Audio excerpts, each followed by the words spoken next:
Hay un lugar en el sureste de Polonia que el mundo casi olvidó. Una pequeña aldea de nombre impronunciable para la mayoría, rodeada de bosques y colinas cuya existencia apenas figura en los libros de texto. No tiene las dimensiones de Auschwitz ni la notoriedad de Treblinka. Pero en menos de 10 meses, entre marzo y diciembre de 1942, más de 434.500 personas fueron conducidas hasta allí y ninguna regresó. Se llama Bełżec y fue el primer campo de exterminio de la historia construido con cámaras de gas estáticas, diseñadas exclusivamente para matar.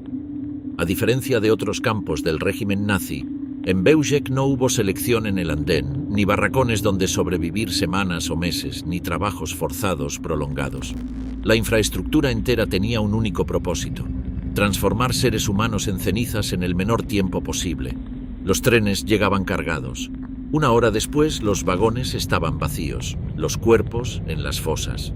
La razón por la que Bełżec permanece tan desconocido es, en sí misma, una consecuencia directa de la eficiencia de su maquinaria. De todos los que cruzaron sus puertas, solo 2 hombres sobrevivieron para contarlo: Rudolf Reder y Chaim Hirschman. 2 voces contra medio millón de silencios. Y esa escasez de testimonios fue precisamente lo que los nazis buscaban: borrar no solo a las víctimas, sino la memoria misma del crimen.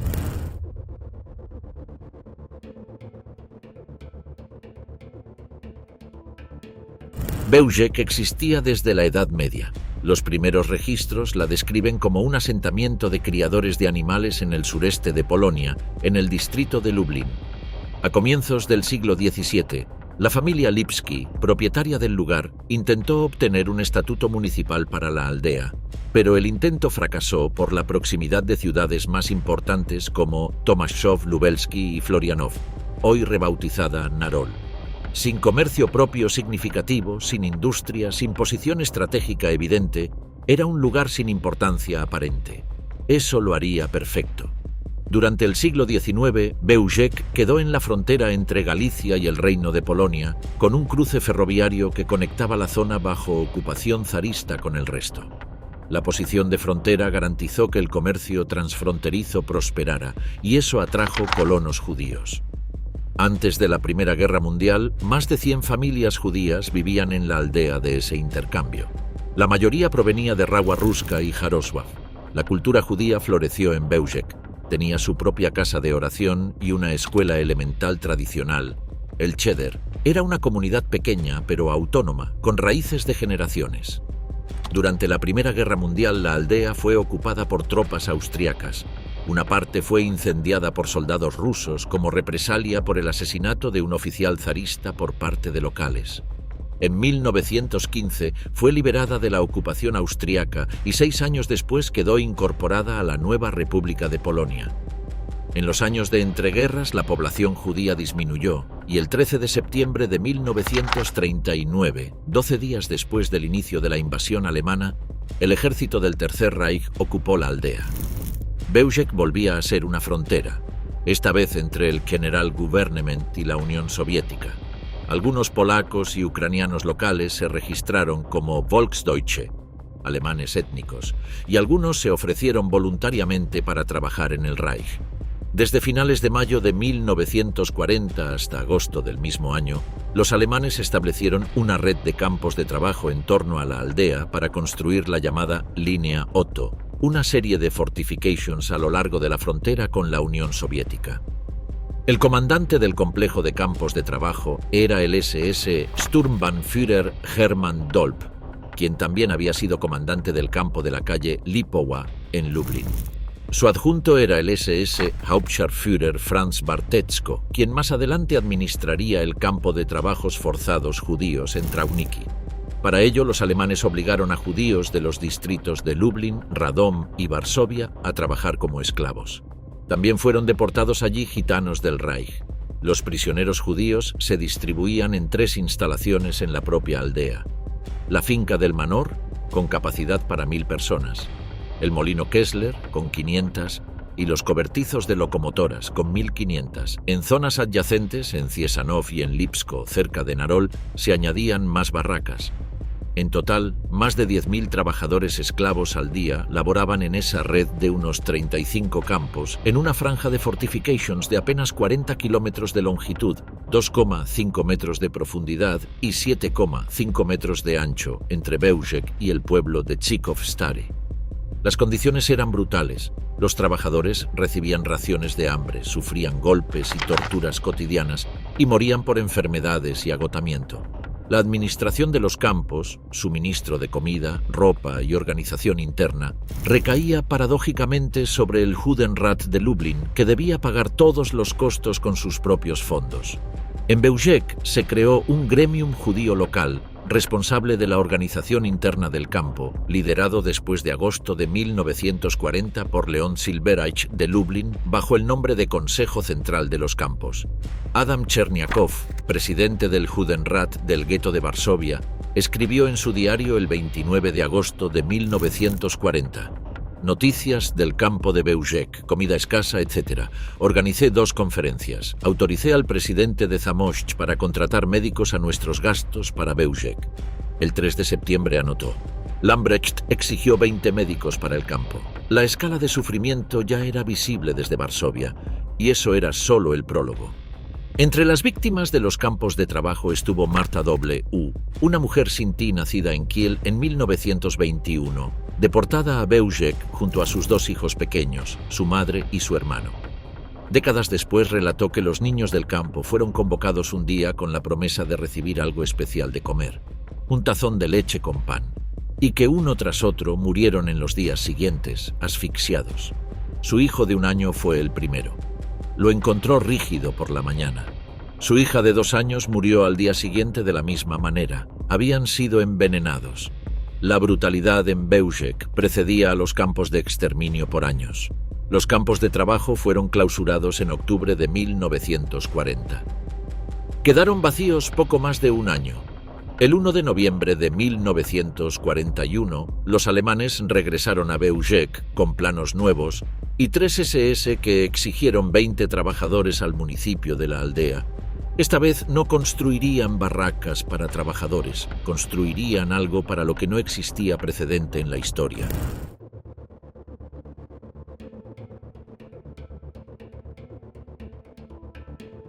Para entender Bełżec hay que entender de dónde venía su personal. La mayoría de los hombres asignados a los campos de la Aktion Reinhardt no llegaron directamente del ejército regular. Llegaron de 2 lugares: el programa de eutanasia Aktion T4 y el campo de entrenamiento de Trauniki. La Aktion T4 tomaba su nombre de la dirección del cuartel general del programa en Berlín, Tiergartenstrasse 4.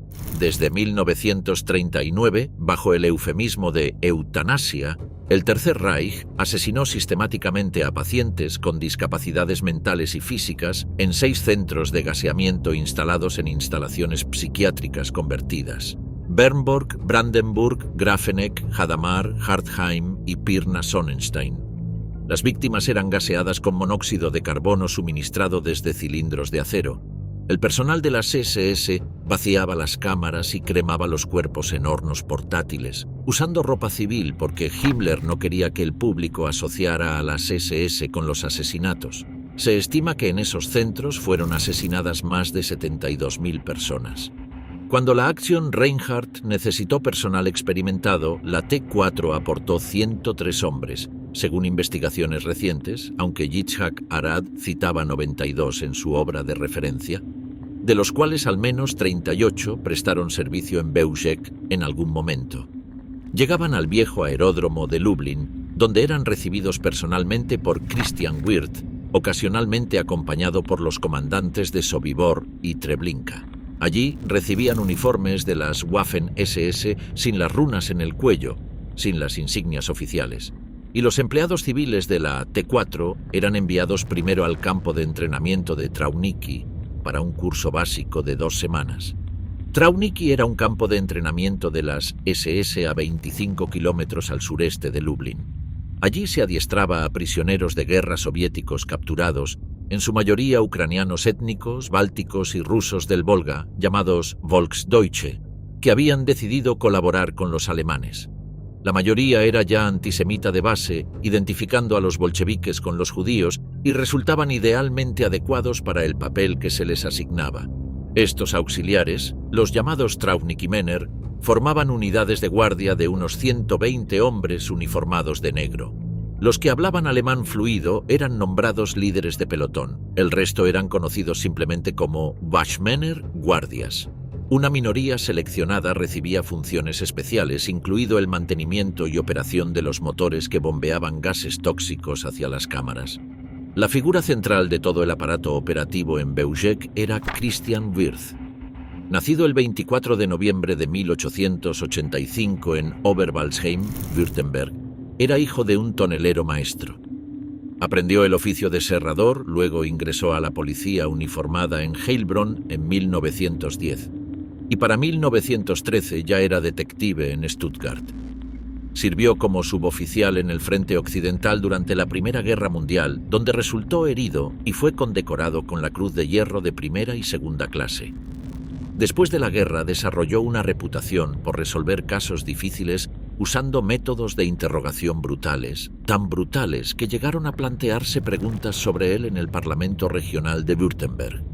En 1931 se afilió al partido nazi, en 1933 a las SA, en 1937 fue reclutado por el Servicio de Seguridad de Heydrich como agente confidencial y en 1939 ingresó formalmente a las SS. En octubre de ese año, con el rango de SS Obersturmführer, fue enviado a la clínica psiquiátrica de Grafenegg, uno de los centros de la Aktion T4. Allí conoció a Josef Oberhauser, quien se convertiría en su adjunto en Bauschek. También coincidió allí con Kurt Franz, que terminaría siendo uno de los comandantes de Treblinka. En Grafenegg, Wirth supervisó las primeras experimentaciones con cámaras de gas disfrazadas de duchas. Fue el propio Philipp Bowler quien sugirió el disfraz. En la Navidad de 1941, Wirth llegó a Bauschek. Era el primer hombre designado comandante del campo. El SS Oberscharführer Josef Oberhauser, quien había dirigido la construcción inicial, pasó a ser su adjunto.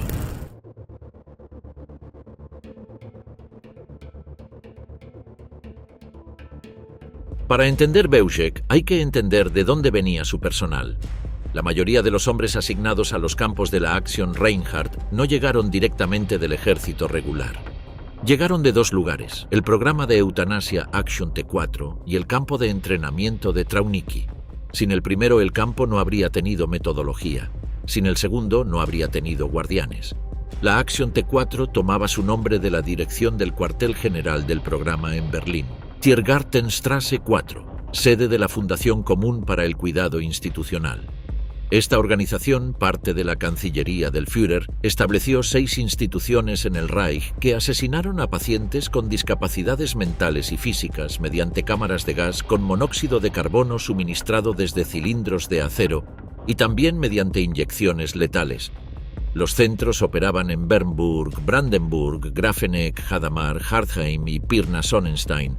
El personal de las SS vaciaba las cámaras usando ropa civil porque Himmler no quería que el público asociara a las SS con los asesinatos. Se estima que en esos centros fueron asesinadas más de 72.000 personas antes de que el programa fuera oficialmente suspendido en 1941. Suspendido para el interior del Reich, pero no para los territorios del este. Viktor Brack, adjunto de Philipp Bowler y jefe de la sección 2 de la Cancillería del Führer, responsable de la gestión del programa T4, declaró después de la guerra: en 1941 recibí una orden para interrumpir el programa de eutanasia, con el fin de retener al personal que había sido relevado de esas funciones. Bowler me pidió, creo que después de una conferencia con Himmler, que enviara a ese personal a Lublin y lo pusiera a disposición del SS Brigadeführer Globoknik. Era una transferencia de experiencia. Los mismos hombres que habían operado las cámaras de gas en los hospitales psiquiátricos alemanes ahora operarían las de Bauschek. El proceso de reclutamiento T4 fue descrito con notable detalle por Kurt Franz, quien sirvió en Bauschek y luego como comandante de Treblinka, en su interrogatorio del 30 de diciembre de 1959 en Düsseldorf. Franz relató que a finales de 1939 recibió órdenes de presentarse en la oficina del Führer en la calle Voss de Berlín ante el médico jefe de las SS. Entre los convocados aquel día estaban Fritz Giermann y Herbert Floss, de Buchenwald, y Gottfried Schwarz, Josef Oberhauser y un tal Niemann, conocido como Johnny, de Dachau. Los 6 fueron alojados juntos, se les mostró una película filmada en instituciones psiquiátricas mostrando personas con graves deformidades físicas y se les exigió firmar un certificado rojo de secreto de Estado antes de salir de la sala. Al día siguiente los llevaron a una tienda a comprarles ropa civil. Los SS que mataban en los centros de eutanasia no debían parecer soldados. Franz luego sirvió en Grafeneck, Aschach, Pirna, Sonnenstein y Brandenburg antes de ser enviado a Lublin y Beuschek. Ese recorrido por los 6 centros de eutanasia era habitual para los hombres que luego conformarían la guarnición de los campos de la Aktion Reinhardt. El SS Scharführer Erich Fuchs describió con precisión cómo fue transferido desde los centros T4 al campo en construcción. Un día, en el invierno de 1941, Wirth organizó un transporte de personal del programa de eutanasia hacia Polonia. Fui seleccionado junto con otros 8 o 10 hombres y transferido a Beuschek. Al llegar a Beuschek, nos encontramos con Schwarz y otros miembros de las SS. Supervisaban la construcción de barracas que servirían como cámara de gas. Wirth nos dijo que en Beuschek todos los judíos serían eliminados. Con ese propósito se construían barracas como cámaras de gas. Yo instalé duchas en las cámaras. Las boquillas no estaban conectadas a ninguna tubería de agua, servirían como camuflaje de la cámara. Para los judíos que serían gaseados, parecería como si los llevaran a baños y desinfección. Las instalaciones de gaseamiento también contaron con asesoramiento químico externo. El SS Scharführer Fuchs mencionó que durante la construcción fue traído un químico civil desde Berlín que había servido en la Marina. Era el Dr. Helmut Kallmayer, que usaba el seudónimo de Dr. Blaurock. Su papel en Beuschek era observar los distintos experimentos de gaseamiento que Wirth realizaba y ofrecer asesoramiento técnico. Kallmayer también prestó asesoramiento sobre las instalaciones de gaseamiento del campo de Sobibor. En cuanto a Trauniki, el funcionamiento del campo de entrenamiento queda iluminado por el testimonio de Nikolai Petrovich Malagón, interrogado el 2 de octubre de 1979 en Vinitsa. Malagón participó en la defensa de Kiev en agosto de 1941, fue herido en la cabeza y capturado por los alemanes. Pasó por campos de prisioneros en Zitomir, Rovno y Cheum hasta que en octubre o noviembre de 1941 un hombre de civil seleccionó a 60 o 70 prisioneros, él entre ellos, y los trasladó en camiones a Trauniki. Al llegar les informaron que serían entrenados como guardias de las SS. El campo de entrenamiento albergaba entonces unos 300 reclutas organizados en 4 compañías, 3 de ucranianos y 1 de rusos. Les tomaron juramento de lealtad a Alemania, les entregaron uniformes militares belgas y los entrenaron en tareas de guardia y uso de armas. Tras completar el curso recibieron una identificación impresa en papel grueso con su fotografía y texto en alemán. Después del entrenamiento básico, los Trauniki Männer eran asignados a distintos campos y operaciones según la necesidad. Malagón fue enviado a Lublin, luego a Varsovia, donde vigiló el gueto, luego escoltó un tren de deportados a Treblinka y finalmente fue brevemente destinado a Beuschek en febrero de 1943, ya en la fase de desmontaje del campo. Su testimonio ilustra la movilidad del sistema de auxiliares, que actuaba como una reserva adaptable desplegada según las necesidades operativas de los distintos campos. Muchos de los Trauniki Männer que comenzaron en Beuschek terminaron en Sobibor o Treblinka. Algunos pasaron por los 3. Los que hablaban alemán fluido eran nombrados líderes de pelotón, Zugführers. El resto eran Wachmänner, guardias. Una minoría seleccionada recibía funciones especiales, incluido el mantenimiento y operación de los motores que bombeaban los gases tóxicos hacia las cámaras. Entre ellos estaban algunos de los auxiliares más notorios de todos los campos de la Aktion Reinhardt, como Ivan Marchenko y Nikolai Shalayev en Treblinka, cuyo papel en las cámaras de gas quedó documentado en múltiples testimonios de posguerra. La fusión de estos dos grupos, el personal T4 con su experiencia técnica en el gaseamiento y los Traunikimänner con su función de guardia y coerción física, formó el núcleo operativo de Beugek. Aproximadamente 30 miembros de las SS y 90 auxiliares de Trauniki, en total, un campo capaz de asesinar a 500.000 de personas, operado por poco más de 100 hombres.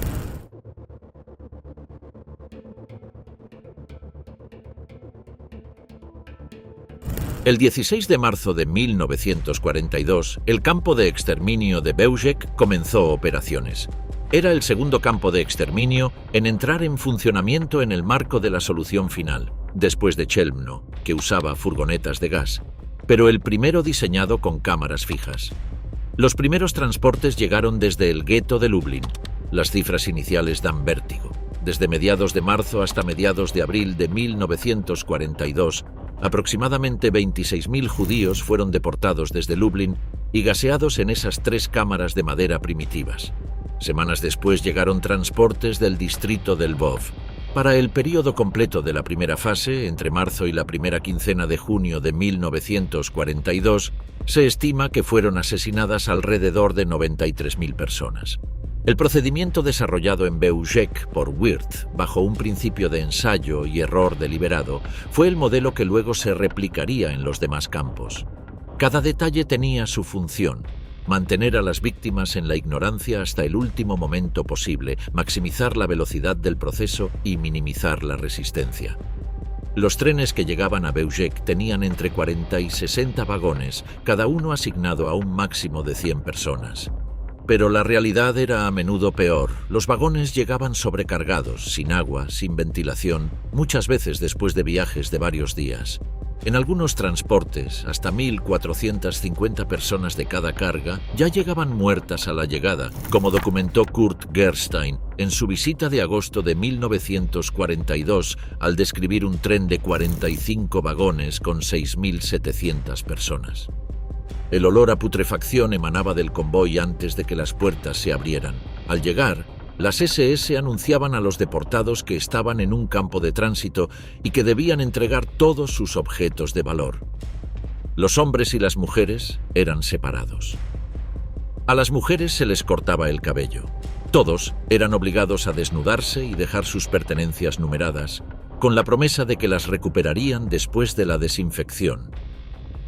El SS Oberscharführer Fritz Giermann era especialmente conocido por la voz con que recitaba las instrucciones, deliberadamente tranquilizadora, como si estuviera explicando el procedimiento de una ducha colectiva. Reder recordaría sus palabras. El oficial hablaba en voz alta y clara, diciendo que todos irían a bañarse y luego serían enviados a trabajar. Después venía el tubo. Cientos de personas desnudas eran empujadas y golpeadas a lo largo del pasillo cercado hacia el edificio de las cámaras de gas. Las puertas se cerraban herméticamente, se activaban los motores. El monóxido de carbono comenzaba a llenarse en las cámaras. Los gritos duraban entre 15 y 20 minutos. Luego, silencio. Los cuerpos eran retirados por los prisioneros del Sonderkommando de Beugek y arrastrados hacia las fosas comunes en el campo 2. A diferencia de Auschwitz, donde los prisioneros del Sonderkommando podían sobrevivir meses o incluso años, en Beugek eran mantenidos vivos solo unos días o semanas antes de ser ejecutados y reemplazados. Su trabajo incluía arrastrar cadáveres, cortar el cabello de las mujeres muertas, extraer dientes de oro y enterrar o incinerar los cuerpos, todo bajo vigilancia constante, bajo amenaza continua. No eran colaboradores. Eran víctimas atrapadas en un rol que los nazis habían diseñado como el eslabón final de la cadena. A mediados de junio de 1942, las operaciones se detuvieron temporalmente. El edificio de madera con 3 cámaras era insuficiente para el ritmo de deportaciones que se estaba planificando. Había que construir algo mayor.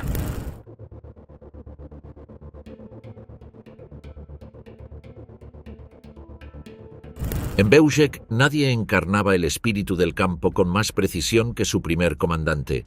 El personal de las SS lo llamaba Christian der Wild, Christian el Salvaje.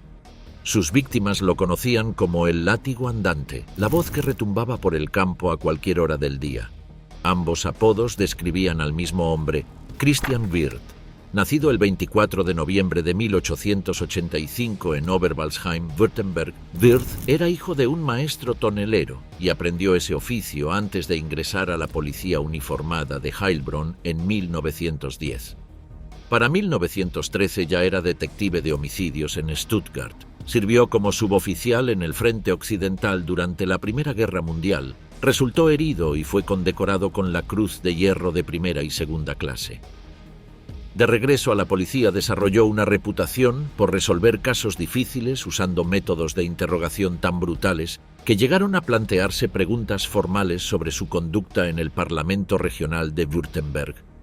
En 1931 se afilió al partido nazi, en 1933 a las SA.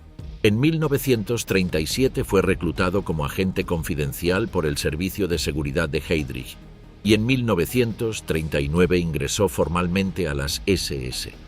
En octubre de 1939 fue enviado a la clínica psiquiátrica de Grafenegg, uno de los 6 centros de la Aktion T4. Allí fue donde coincidió por primera vez con Joseph Oberhauser, que se convertiría en su adjunto en Beuschek, y con Kurt Franz, que terminaría siendo uno de los comandantes de Treblinka. En Grafenegg, Wirth supervisó las primeras cámaras de gas disfrazadas de duchas, desarrolló los protocolos de ocultamiento y experimentó con la velocidad del proceso. También fue testigo de la propuesta del propio Philipp Bauer de usar ese disfraz de ducha para reducir la resistencia de las víctimas. Wirth tomó nota. En la Navidad de 1941, Wirth llegó a Beuschek. El SS Oberscharführer Joseph Oberhauser, quien había dirigido la construcción inicial desde noviembre, pasó a ser su adjunto. Wirth no llegó a recibir el campo terminado. Llegó a un campo en construcción y desde el primer día comenzó a experimentar. Primero probó con cartuchos de monóxido de carbono embotellado. Los tiempos no eran los deseados. Luego convirtió una furgoneta de correos en una cámara de gas móvil, el mismo método que usaban las Einsatzgruppen en el este, y realizó pruebas. Tampoco fue satisfactorio para la escala que se requería. La solución definitiva llegó con los motores de combustión conectados a cámaras estáticas, utilizando el escape de un motor de tanque soviético capturado. Los tubos de gas y las salidas dentro de las cámaras fueron fabricados en el taller de los hermanos Cherniak, en la calle Santa Tecla, hoy calle Kopernik de Tomaszów-Lubelski. Wirth no dirigía Beuschek desde una oficina. Usaba sus botas negras de cuero y caminaba por el campo, látigo en mano, supervisando personalmente cada fase del proceso. Golpeaba a los prisioneros, gritaba a sus propios guardias, humillaba a quienes no actuaban con suficiente eficiencia. Un miembro de la guarnición declaró en su juicio de posguerra: Wirth era más que brutal. En mi opinión, su brutalidad estaba más enraizada en su naturaleza humana que en su mentalidad política. Vociferaba, gritaba y amenazaba a los miembros de la guarnición. El miedo que generaba no se limitaba a los prisioneros. Franz Stangl, futuro comandante de Treblinka, visitó Beuschek en abril de 1942 por orden de Globoknik. Cuando llegó, Wirth no estaba en su oficina. Uno de sus hombres le previno: «Está furioso, no es saludable acercársele ahora». La causa era que una de las fosas comunes había desbordado. Demasiados cadáveres, la putrefacción demasiado avanzada y los cuerpos habían rodado colina abajo. Wirth estaba en el campo resolviendo el problema. Stangl declaró luego: «No podría hacer esto, yo no estaba a la altura de semejante tarea». Fue Wirth quien diseñó y ordenó construir la falsa arquitectura que sostenía el engaño. La barraca grande de recepción, el vestuario, con un mostrador donde los prisioneros entregaban sus objetos de valor. Una sala contigua con aproximadamente 100 sillas de peluquero donde cortaban el cabello a las mujeres. Un pasillo exterior bajo abedules con doble valla de alambre de púas a ambos lados, señalizado con un cartel que decía: «A las instalaciones de inhalación y baños». Geranios en macetas frente a la entrada del edificio de las cámaras. El nombre Instituto Hackenholt escrito en la pared exterior. Una estrella de David sobre el techo como «Gracia ingeniosa», según las propias palabras de Gerstein. Sobre la puerta de entrada al edificio, en letras claras y legibles: Beide und Inhalationsräume, salas de baños e inhalación. El SS Unterscharführer Karl Alfred Schluch, que había servido previamente en las instituciones T4 de Grafeneck y Hadamar, describió el papel que le asignaba Wirth en el proceso. Wirth me instruyó de que mientras estuviera en el tubo, debía influir para que los judíos se comportaran con calma. Después de salir de los vestuarios, tenía que mostrarles el camino a las cámaras de gas. Creo que cuando mostraba el camino a los judíos, estaban convencidos de que realmente iban a los baños.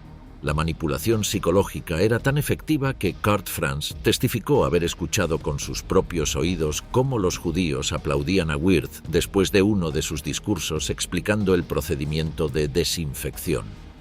«Este comportamiento de los judíos me convence de que le creyeron», declaró Franz. El engaño funcionaba. Su brutalidad no era irracional, tenía un propósito funcional preciso: mantener la velocidad. En Beugek, la velocidad lo era todo. Las cámaras podían matar a 720 personas simultáneamente en la primera fase y a 2000 en la segunda, pero solo si el flujo no se interrumpía. Cualquier resistencia colectiva, cualquier pánico que bloqueara el acceso al tubo, reduciría la capacidad del campo y expondría la naturaleza del proceso a los recién llegados que aún esperaban. El engaño sostenía el ritmo. El látigo de Wirth mantenía el engaño. Sus métodos resultaron tan efectivos que cuando la Action Reinhardt necesitó estandarizar el proceso, fue el modelo de Beugek el que se exportó. El 1 de agosto de 1942, Wirth abandonó el campo para asumir el cargo de inspector de los SS Sonderkommandos de los 3 campos de la Action Reinhardt y se instaló en una villa de 2 pisos en la calle Chelmska del viejo aeródromo de Lublin, donde la planta baja funcionaba como oficinas y el primer piso como residencia y comedor de primera clase para Wirth y su Estado Mayor. Desde allí coordinaba los asesinatos masivos a escala de los 3 campos. Su sucesor en Beugek fue el SS Obersturmführer Gottlieb Hering, antiguo camarada suyo del Departamento de Policía Criminal de Stuttgart y veterano también del programa T4. En Italia, después de que la Action Reinhardt terminara oficialmente en noviembre de 1943, Wirth trasladó su experiencia al campo de concentración nazi de San Saba, en las afueras de Trieste, la Risiera di San Saba. Allí convirtió el antiguo molino de arroz en un centro de interrogatorios y ejecuciones donde judíos italianos, partisanos italianos y yugoslavos eran torturados, fusilados o golpeados hasta la muerte, y sus cuerpos incinerados en un horno especialmente instalado en el patio. Las cenizas humanas eran arrojadas al mar Adriático. Hay evidencias de que también se usó allí una furgoneta de gas. Su fin llegó el 26 de mayo de 1944, en el área de Prpelje-Kosina, en lo que hoy es Eslovenia, cuando partisanos yugoslavos emboscaron su vehículo descapotable mientras viajaba en misión oficial hacia Fiume. Fue enterrado con honores militares en el cementerio de Opicina, cerca de Trieste. En 1959 sus restos fueron trasladados al cementerio militar alemán de Kostermano, junto al lago de Garda. Murió a los 58 años, sin haber pisado nunca un tribunal.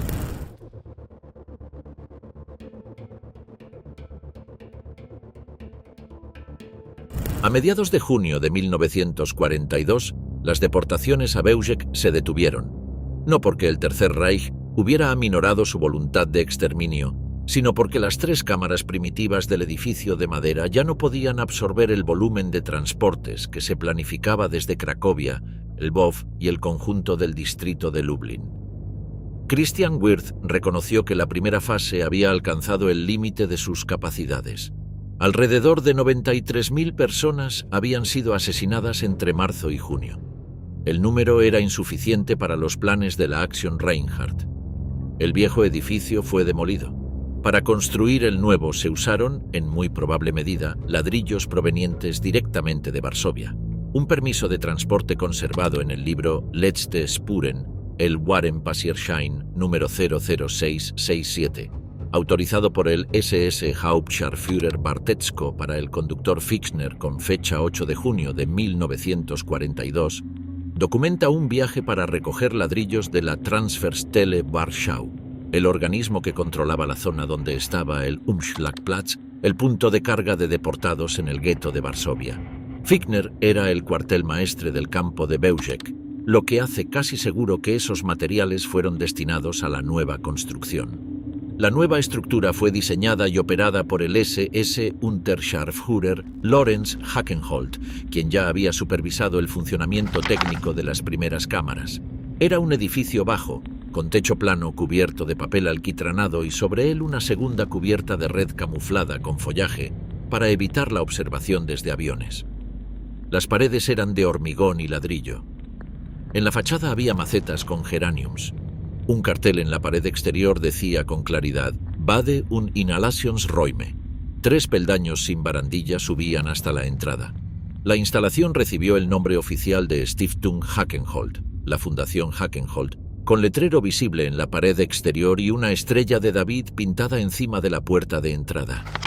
Rudolf Roeder, que llegó al campo en agosto de 1942 y sobrevivió para dejar el único relato completo publicado por un superviviente, describió el edificio con una precisión que solo da la experiencia directa. El corredor central de mampostería, con puertas a ambos lados que se abrían hacia 6 cámaras oscuras y sin ventanas, paredes de hormigón sin suelo elevado, techos a no más de 2 metros de altura. En el muro posterior de cada cámara había puertas deslizantes de 2 metros de ancho por las que se expulsaban los cuerpos al exterior.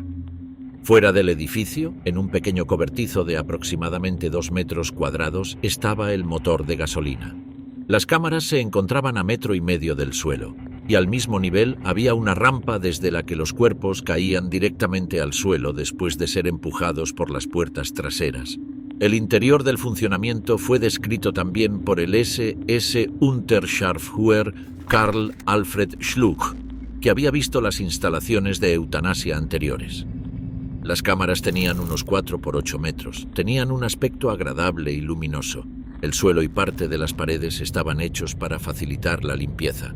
Los judíos recién llegados no debían adivinar el propósito de la habitación y debían creer que era un baño. Recuerdo vagamente que había duchas en el techo. El detalle de las duchas falsas, instaladas en la primera fase por Erich Fuchs, se mantuvo también en el nuevo edificio como elemento del engaño. Roeder describió el proceso de funcionamiento con exactitud técnica. Las cámaras se llenaban hasta que los muertos seguían de pie porque no había espacio físico para caer. El motor funcionaba durante exactamente 20 minutos. El preso Moniek, un cochero de Cracovia, supervisaba la operación del motor y daba la señal de detenerlo. Después se abrían todas las puertas y los prisioneros del Sonderkommando arrastraban los cuerpos de 2 en 2 con correas atadas a las muñecas.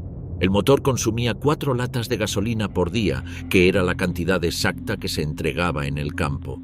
Roeder supo este detalle porque fue en la entrega de combustible cuando tuvo su único momento breve de acceso visual al cuarto del motor.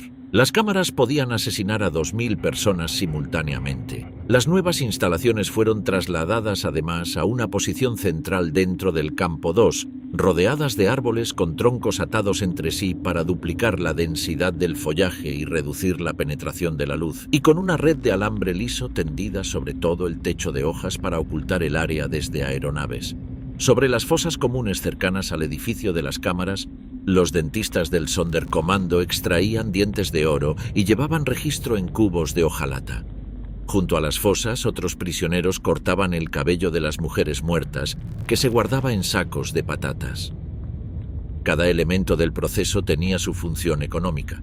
Para julio de 1942, el campo también recibió ampliaciones estructurales paralelas. Nueva barraca de desnudamiento para hombres y mujeres por separado, una barraca de barberos, una segunda vía de ferrocarril dentro del campo para aumentar la capacidad de maniobra de los transportes y una ampliación del área de descarga. El cuartel de las SS fue reforzado con personal adicional procedente de la T4 y el contingente de Trauniki-Männer fue expandido para atender el incremento de transportes.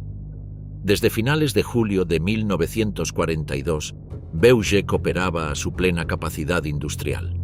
En los meses siguientes, agosto, septiembre y octubre, el período de las grandes deportaciones, más de 100.000 personas podían ser asesinadas en el curso de un solo mes.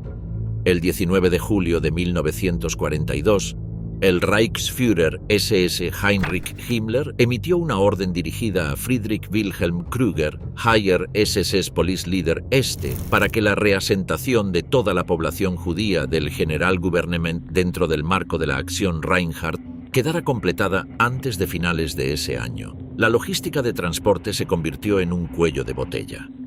Himmler ordenó a su jefe de Estado Mayor personal, el SS Obergruppenführer Karl Wolff, que contactara con el secretario de Estado del Ministerio de Transporte, el doctor Theodor Gansenmüller, para resolver los problemas.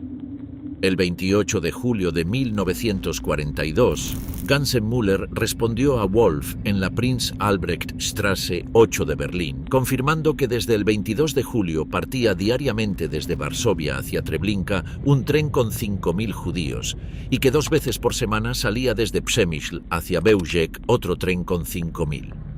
La maquinaria ferroviaria del Reich estaba siendo formalmente coordinada para satisfacer los plazos del exterminio.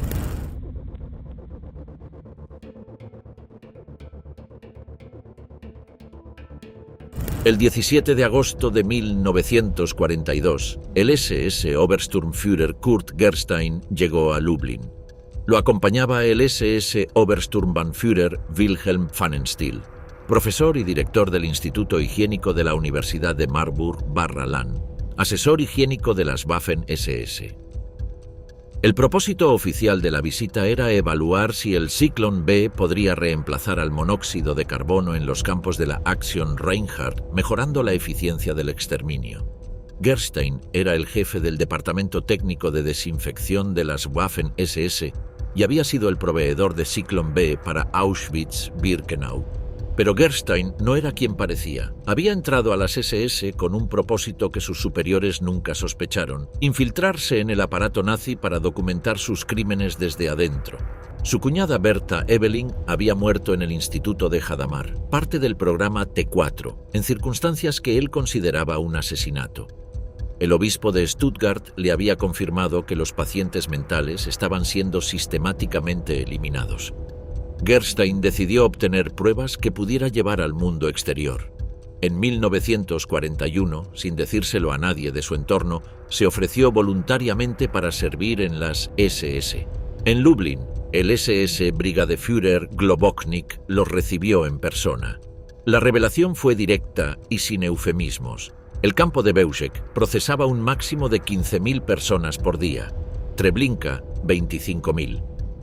«Esto es el secreto más alto que existe», les dijo Globoknik. «Quien hable de ello será fusilado inmediatamente».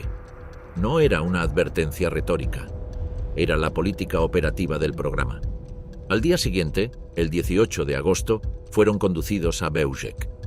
Gerstein escribió su informe el 4 de mayo de 1945 en Rottweil, en el suroeste de Alemania, mientras estaba bajo custodia de las fuerzas aliadas.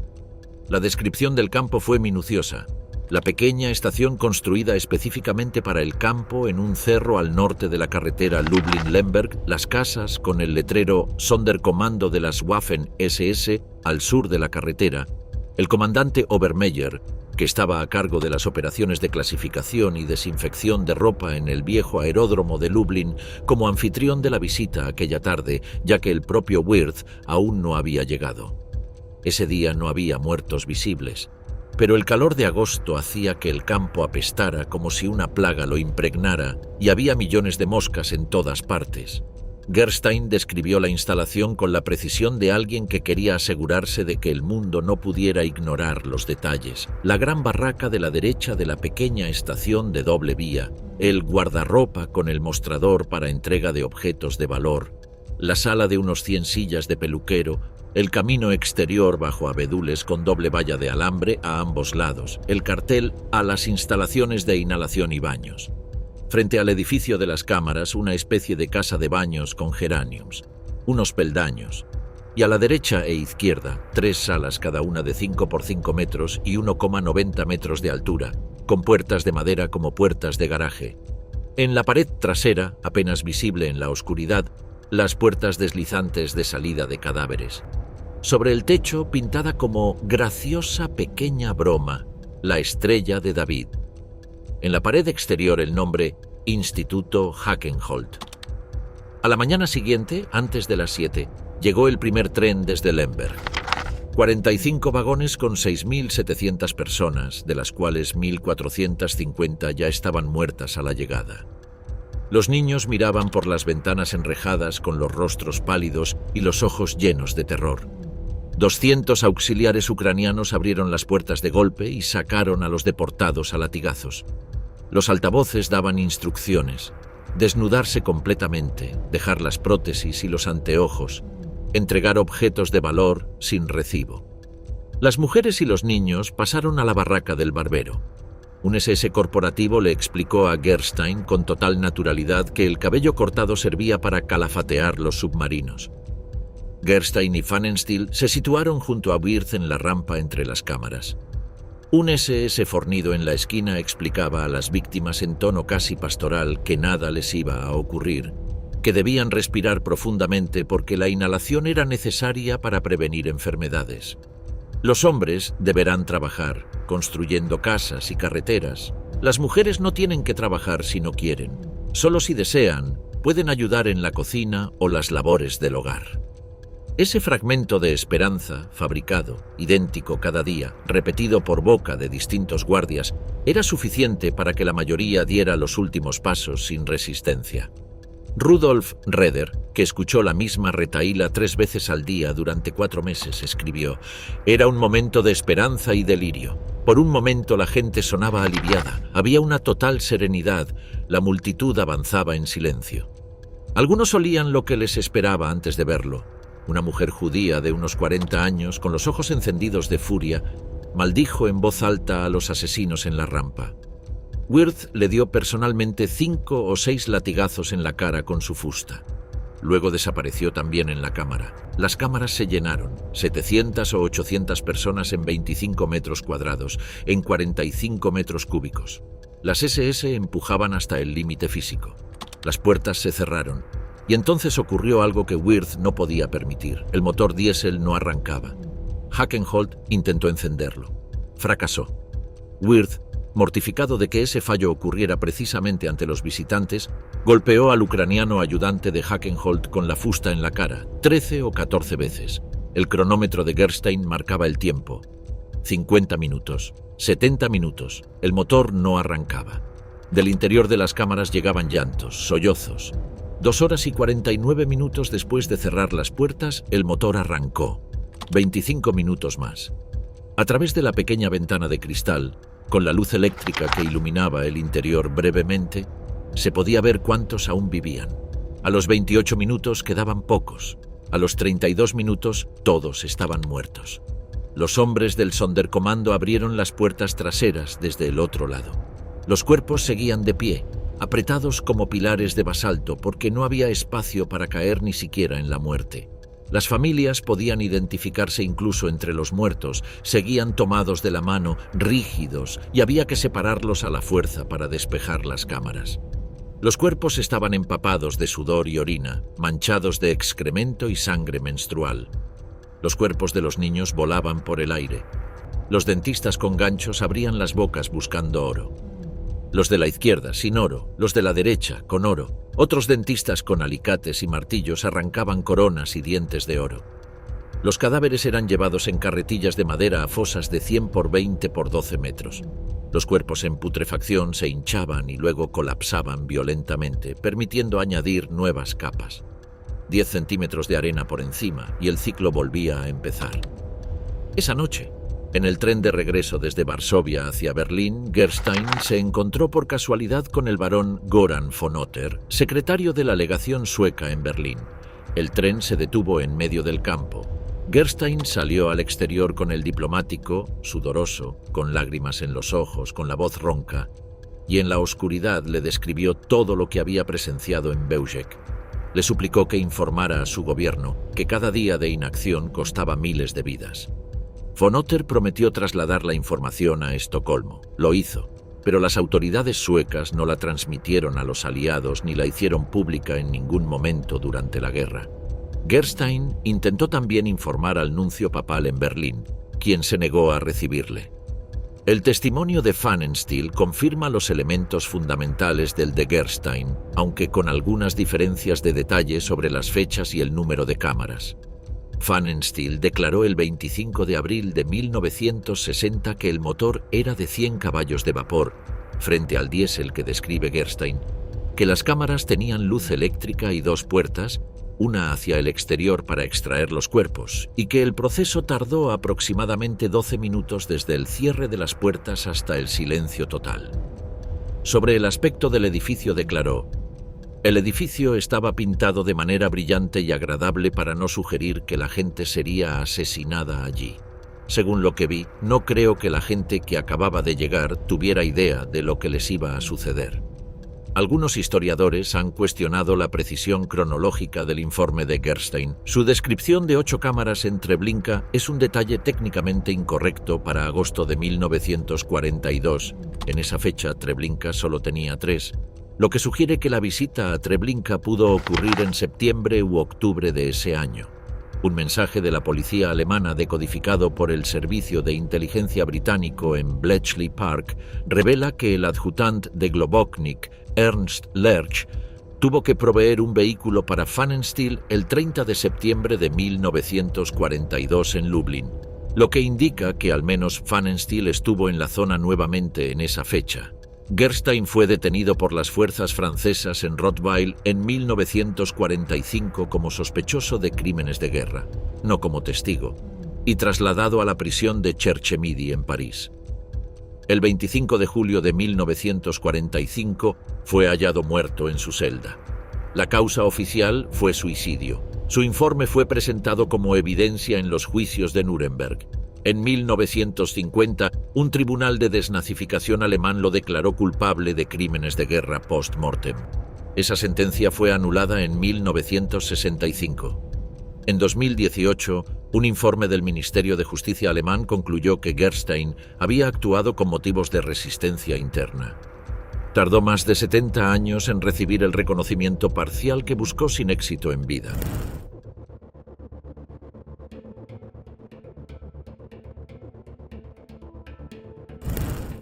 De entre todos los que llegaron a Bauge, solo se tiene certeza de 2 sobrevivientes que dejaron testimonio documentado. El resto del 500.000 no regresó. Sus nombres, la mayoría sin registrar, no aparecen en ninguna lista de transporte porque los alemanes no llevaban conteo individual de las víctimas de los guetos polacos. Las estimaciones se hacen a partir de la capacidad de los vagones.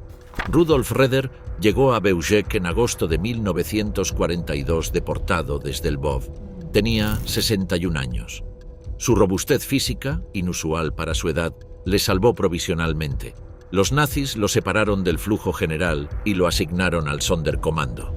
A partir de ese momento, Reder fue testigo sistemático del infierno. Lavaba los vagones repletos de sangre y excremento después de cada descarga de prisioneros. Ayudaba a retirar cadáveres de las cámaras de gas. Vivía entre gritos, humo y muerte día tras día. Tenía miedo de Wirth. Todos lo tenían. Pero a diferencia de muchos otros, Reder observaba con una deliberada atención. Memorizaba. En su testimonio posterior describiría con exactitud el procedimiento de las ejecuciones, la arquitectura del campo, los nombres de los guardias, el comportamiento de los comandantes. Durante semanas de trabajo dentro del campo, fue enviado eventualmente al exterior, a Lvov, ahora llamada Lemberg, para recoger chapas metálicas destinadas a reparaciones en el campo. Lo acompañó Fritz Giermann. En Lvov aprovechó un momento de descuido y huyó. Una mujer ucraniana le ayudó a esconderse y sobrevivió oculto hasta el final de la guerra. En 1946 publicó su testimonio bajo el título Bauge. Fue el único relato completo publicado por un superviviente del campo. Reder murió en 1977 en Toronto, Canadá, habiendo cambiado su nombre a Roman Robert. Sin su libro, los detalles internos de Bauge habrían quedado sepultados con sus víctimas. Chaim Hirschman llegó al campo junto a su esposa e hijo. Ambos fueron asesinados de inmediato. A él lo asignaron al equipo de desmontaje cuando el campo comenzó a cerrarse. Durante un traslado hacia Sobibor, donde los trabajadores que habían desmantelado el campo serían ejecutados al llegar, logró escapar del tren. regresó a su hogar y se unió a la resistencia comunista polaca. En 1946, Hirschman se presentó ante la Comisión Central Judía para la investigación de crímenes de guerra nazis en Polonia. Comenzó su declaración, pero no pudo terminarla. A los pocos días fue asesinado por nacionalistas polacos anticomunistas. Su testimonio quedó incompleto. Murió en marzo de 1946, 7 meses después de que terminara la guerra, asesinado no por los nazis, sino por el odio que sobrevivió a su derrota. Investigaciones posteriores del historiador Chris Webb, a partir de un directorio telefónico polaco de 1939, establecieron que el nombre de nacimiento de Rudolf Roeder era en realidad Ruben. Ese detalle aparentemente menor ilustra algo fundamental sobre el campo de Bełżec. Su historia hubo de ser reconstruida fragmento a fragmento a partir de registros dispersos, testimonios parciales, telegramas interceptados y documentos forenses. Casi nada sobrevivió de manera directa, porque los nazis hicieron todo lo posible para que así fuera.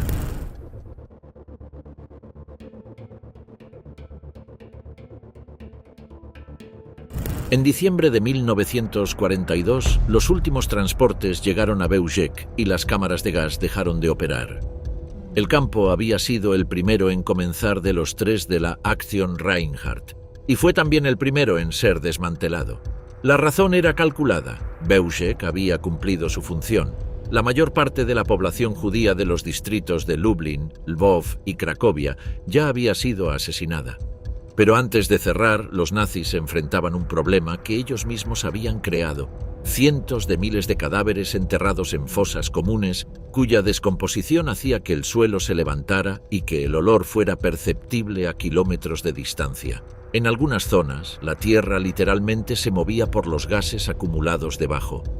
Gerstein lo había observado en agosto. Para noviembre y diciembre la situación era irreversible. La respuesta fue la Operación 1005, el programa secreto del Tercer Reich para eliminar las evidencias de los crímenes. El Sonderkommando 1005 fue constituido para exhumar los cadáveres de los campos de exterminio y hacerlos desaparecer. En Bełżec, miles de cuerpos fueron desenterrados con palas y ganchos metálicos. Los trabajadores forzados, de nuevo los siempre prescindibles prisioneros judíos del Sonderkommando, apilaron los muertos en enormes parrillas construidas con raíles ferroviarios sobre bases de hormigón, las llamadas asaderas, roste en alemán. Los cuerpos eran empapados en combustible y quemados. Las cenizas eran dispersadas. Este trabajo duró desde diciembre de 1942 hasta marzo o abril de 1943. El 8 de mayo de 1943, Bełżec fue oficialmente clausurado. La mayor parte del personal de las SS que había servido en el campo fue transferida a Sobibor, Treblinka y el campo de trabajos forzados de Poniatowa. Los trabajadores judíos que habían desmantelado las instalaciones fueron enviados también a Sobibor, donde serían ejecutados a su llegada. Chris Webb, tras años de investigación, argumenta que ese traslado ocurrió en mayo de 1943 y no en junio o julio, como sugieren algunas fuentes, basándose en la lógica del cronograma del desmontaje. El terreno fue nivelado, se plantaron árboles, se construyó una granja, un campesino fue instalado allí como residente. El lugar que había sido el primer campo de exterminio estático de la historia fue transformado, con una eficiencia casi perfecta, en un predio agrícola ordinario, sin barracas, sin cámaras, sin fosas visibles, sin documentación oficial. Solo una tierra irregular, un olor que fue desvaneciéndose con los años y el silencio.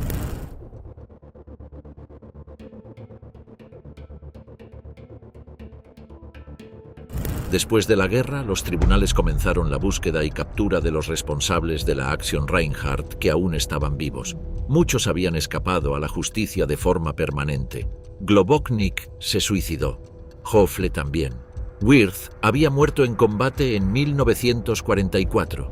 Hering, el segundo comandante de Bełżec, murió el 9 de octubre de 1945 en circunstancias desconocidas en la sala de espera del Hospital Catharinen de Stetten im Remstal, Württemberg. Nunca fue juzgado. El juicio correspondiente a Bełżec tuvo lugar en Múnich. Duró 3 días, del 18 al 21 de enero de 1965. El acusado principal fue el SS Oberscharführer Josef Oberhauser, el primer responsable de la construcción del campo y posteriormente adjunto de Wirth. Los demás miembros de la guarnición que habían sobrevivido argumentaron en su defensa que habían servido en Beuschek bajo coacción de Christian Wirth, que los había amenazado con la muerte si se negaban a obedecer órdenes. Los jueces creyeron ese argumento. Solo Oberhauser fue condenado. La sentencia fue de 4 años y medio de prisión. Oberhauser falleció el 22 de noviembre de 1979. Había vivido 34 años después del campo. Otros miembros de la guarnición fueron absueltos: Werner Dubois, Erich Fuchs, Robert Jürs, Erich Lachmann, Heinrich Unberau, Ernst Sirke. Algunos habían participado en los juicios de Sobibor previos, donde habían servido después de Beuschek, y las condenas allí tampoco habían sido ejemplares. Herbert Gomersky recibió 15 años, Karl Alfred Schluck, 15 años, Albert Weidmann, 5 años. Fritz Tauscher se suicidó antes de que pudiera celebrarse el juicio. Lorenz Hackenholt, el técnico de las cámaras de gas, desapareció sin dejar rastro. Paul Groth y Arthur Daschel también. Samuel Kunz fue identificado en vida, pero murió antes de que comenzara el proceso judicial en su contra. La desproporción entre el crimen y las consecuencias legales es parte del registro histórico de Beuschek. En los juicios de Nuremberg, el 7 de junio de 1961, el periódico local israelí Dabar publicó un artículo con el titular «Documentos que testifican sobre Beuschek porque nadie sobrevivió». Era una verdad casi total. Y esa ausencia de testigos directos fue en sí misma la última garantía de impunidad para la mayoría de los perpetradores.